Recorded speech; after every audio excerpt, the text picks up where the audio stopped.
KKR के head coach Chandrakant Pandit भी ये सोच रहे होंगे, जो रिपोर्ट्स उनके सामने आई होंगी, यार इस तरीके से मीडिया में रिपोर्ट सर्कुलेट हो रही थी कि बैटिंग पैराडाइज होने वाला है।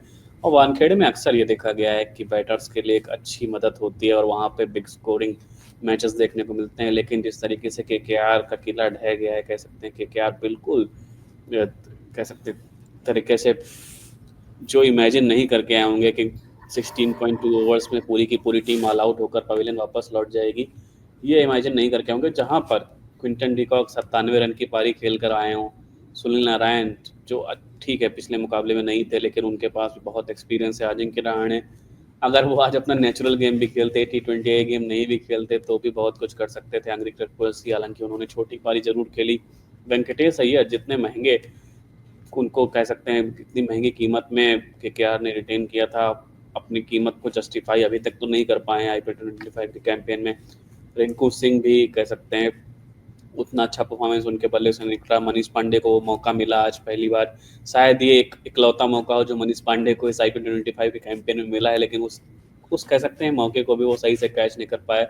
आंद्रे रसेल जिन पर कहा जा रहा था IPL 2025 के मेगा ऑक्शन के टाइम पर कि क्या इतने एजेड प्लेयर पर अब भी केकेआर दांव खेलना चाहेंगे, लेकिन केकेआर ने अपनी कह सकते हैं स्ट्रेटजी साफ कर दी थी कि वो आंद्रे रसेल और सुनील नारायण को रिटेन किया उन्होंने। और श्रेयस अय्यर जैसे विनिंग कैप्टन को जाने दिया था, वहां पर उनको उन्होंने रिटेन नहीं किया। आंद्रे रसेल और सुनील नारायण को कह सकते हैं प्रेफरेंस दी थी। उसके बाद रमनदीप सिंह को भी उन्होंने रिटेन किया, हर्षित राणा को भी। रमनदीप सिंह ने अपना काम किया। कह सकते हैं जो न्यू कमर्स हैं अभी, कह सकते हैं जिनको अभी बहुत ज़्यादा एक्सपोजर नहीं मिला है जिन प्लेयर्स को, हालांकि इंडिया खेल चुके हैं, चाहे रमनदीप सिंह की बात हो, हर्षित राणा की बात हो, परफॉर्म अच्छा किया है। हर्षित राणा ने गेंद से अच्छा परफॉर्मेंस दिया रमनदीप सिंह ने, लेकिन जो बड़े नाम है केकेआर की इस पूरी प्लेइंग 11 में उन्होंने ज़्यादा निराश किया। डिकॉक पर सवाल नहीं उठा सकते, लेकिन वेंकटेश अय्यर और आंद्रे रसेल के बारे में मैं आपसे जानना चाहूँगा क्या है जो इतनी कह सकते हैं इनका बल्ला नहीं चल रहा। आंद्रे रसेल अब कह सकते हैं बॉल से भी उतना कह सकते हैं कंट्रीब्यूशन नहीं देते। केकेआर के लिए ये बैकफायर करने वाला है क्योंकि अभी बहुत पूरा सीजन बाकी है। वेंकटेश अय्यर का बल्ला चल नहीं रहा, आंद्रे रसेल का बल्ला चल नहीं रहा, कैसे केकेआर की टीम कोप अप करेगी? I think KKR has a bit of an issue with regards to their combination.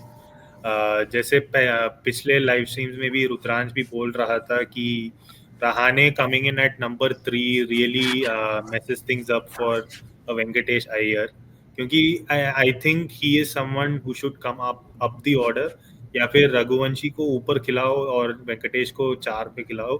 But ये वेंकटेश अय्यर 5 पे आना I don't think is ideal, क्योंकि उसके ऊपर बहुत ज़्यादा प्रेशर होगा कि सिचुएशन के हिसाब से most likely then not 10 over के बाद ही आएगा, assuming things are going well. And उधर से आके सीधा मार देना इतना भी आसान काम तो उसके लिए होने वाला नहीं है।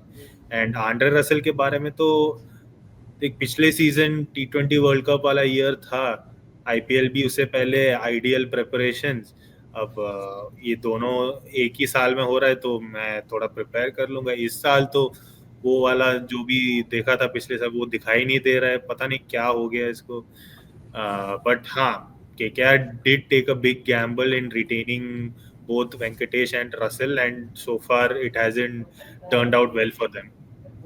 या बिल्कुल पेड ऑफ करता हुआ नहीं दिख रहा जिस तरीके से ये बेट ली थी उन्होंने आंद्रे रस और कह सकते हैं और सबसे ज़्यादा वेंकटेश अय्यर पर। वो अगर कप्तान बना दिया होता तो शायद और भी ज़्यादा बैकफायर करता हुआ दिखता है यहाँ पर।